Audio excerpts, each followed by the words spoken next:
Welcome, Ken. So good to speak to you again after all this time. I was wondering if you'd give us an update on what's happening with Snapcheck. Yeah, I'm happy to. I guess this would be very opportune time to announce to you that Snapcheck has just entered into a definitive agreement to be acquired. So, oh yeah, hold tight on that. Pretty The exciting for announcement is you. going to be coming out this week, but I can tease that a little bit here. Yeah. Okay. Do you want to talk a little bit more about that process? It's so great that it's in demand and you're wanting someone else wants to buy it. I know it's been your baby for quite a long time, right?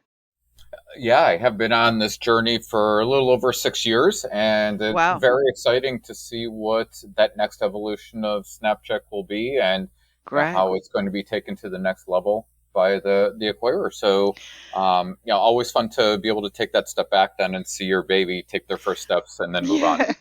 Yeah. And so tell me, and just to update the listeners, I know we've talked many times in the past over the years, but can you tell me what problem it is that Snapcheck solves? Yeah, Snapcheck is on a mission to eliminate paper checks. So we look at all the use cases where checks are still prevalent.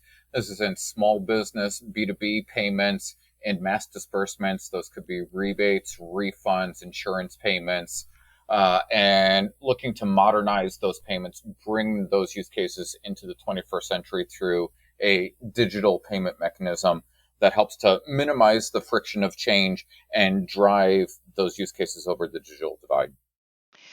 And it's really quite uncanny how the US has held on to checks for so long, right?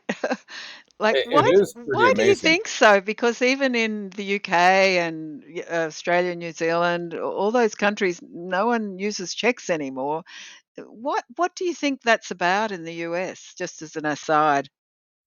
Yeah, I think for a large part you can attribute most of it to inertia, Okay. especially in a small business world where yeah the company is just trying to make donuts and sell donuts. They're not trying to modernize how they're paying for their bills and how they're paying their vendors and suppliers. So it's simply something. It just works right now. I don't need to change it. It's something that Right. uh, is not important for me. And then in mass disbursements, a big hiccup in trying to move those over into digital is just the data that companies are collecting on those payees. Right now, they have name, they have physical address, and so it's just easy to send out a check. In order to move over into digital, you have to go back to that person and say, "Hey, can I have your account number? Hey, can I have something else in order to give you your money in a different way?" So those are probably the two big ones. And so, Ken, how was it for you when we went into lockdown in March last year? How did that help the business?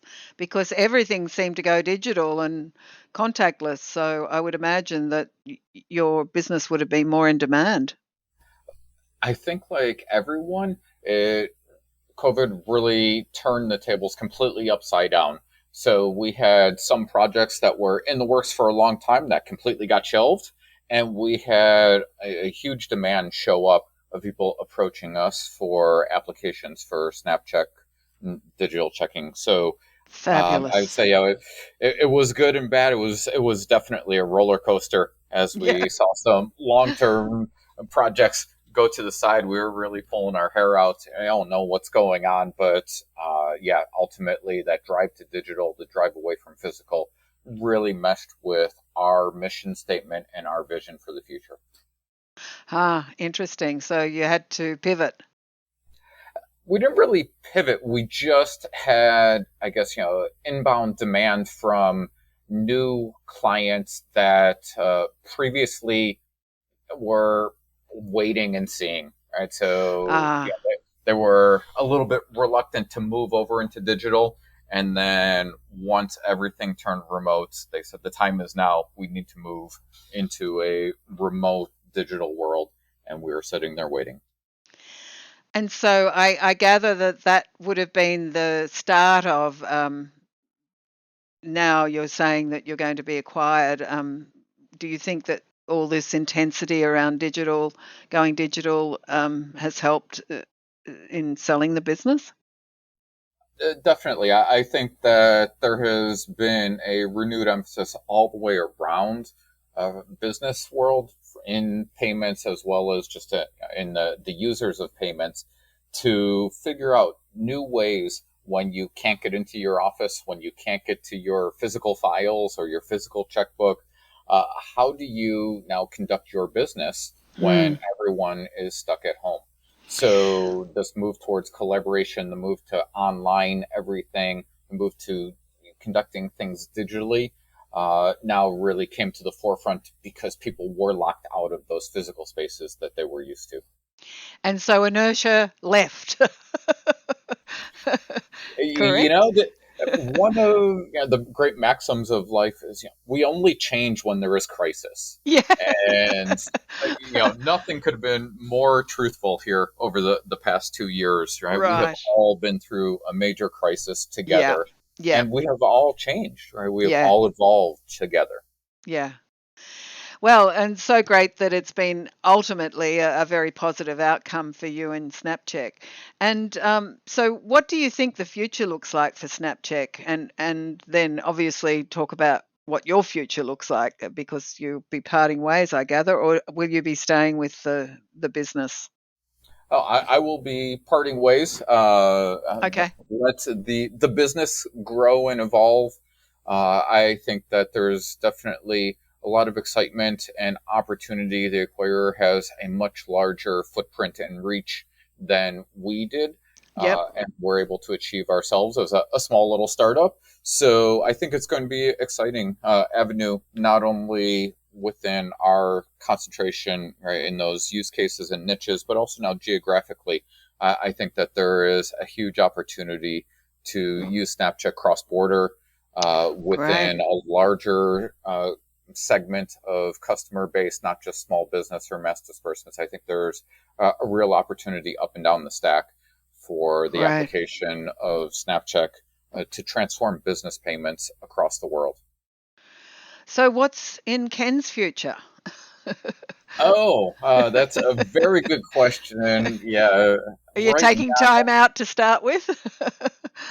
yeah, right now I am taking a deep breath Yeah. to enjoy the holidays, Yeah. and I will be looking for that next challenge very Of soon. course, because you're the original fintech um, entrepreneur, aren't you? Really? I mean, Definitely one of the early players, and yes.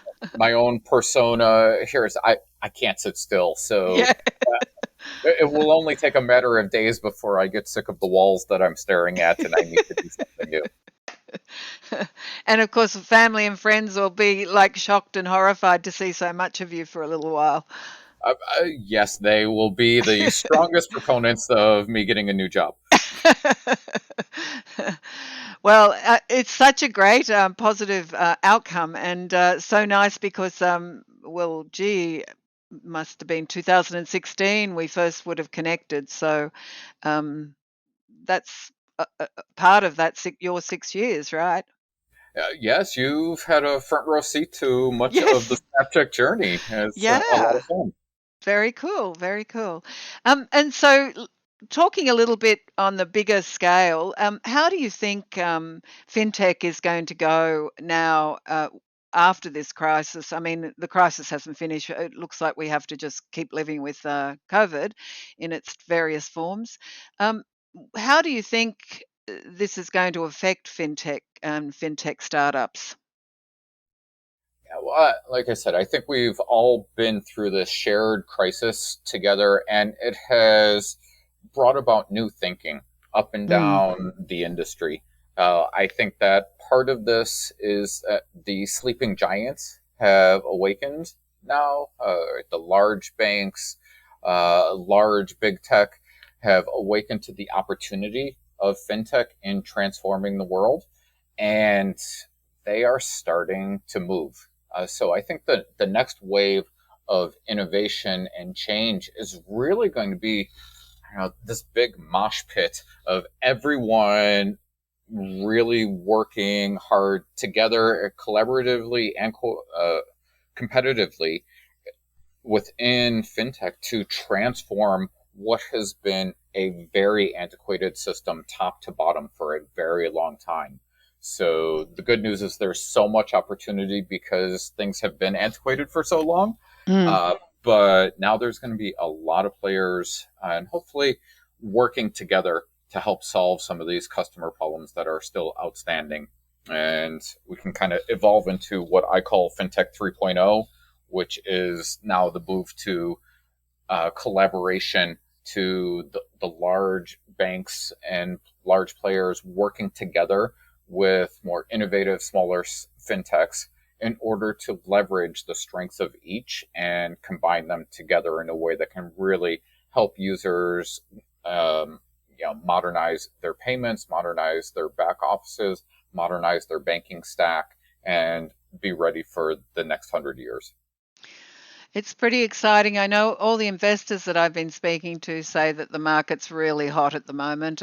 Last year, when I was interviewing them, when the lockdown started, they didn't know where everything was going to go. But now, fintech is really hot, and it's great that a lot of fintech startups will be getting investment to get their work happening. Yeah, there's a lot of investment into the space. Over the past year, we've seen a number of really significant IPOs that have happened. And so I think there's definitely, the future is in fintech. And if you read certain analyst reports, what we saw from 2009 through the 90s and 2000s was the move away from physical companies dominating the the markets to electronic digital companies dominating the financial markets. And what we're going to see next is that fintech is that next wave. I think that in the next 10 years, you'll see at least half of the top 10 market cap companies being fintech companies or calling themselves fintech companies. Fantastic. Well, it's pretty exciting for those of us who stuck with fintech, even when others weren't focused on it. So it's really, really a great thing. So really wishing you all the best, Ken, for your next steps. And obviously, we'll have to circle back once you've found that next great thing to develop and build, and we'll check in then. Look forward to it. I'll definitely, you've been good luck for me so far, so I'll keep you on call here for when I start that next journey. Fabulous. Thanks so much, Ken, and lovely to catch up with you. And congratulations again on the business being acquired. Thank you so much, and happy holidays to you. Yes, same to you.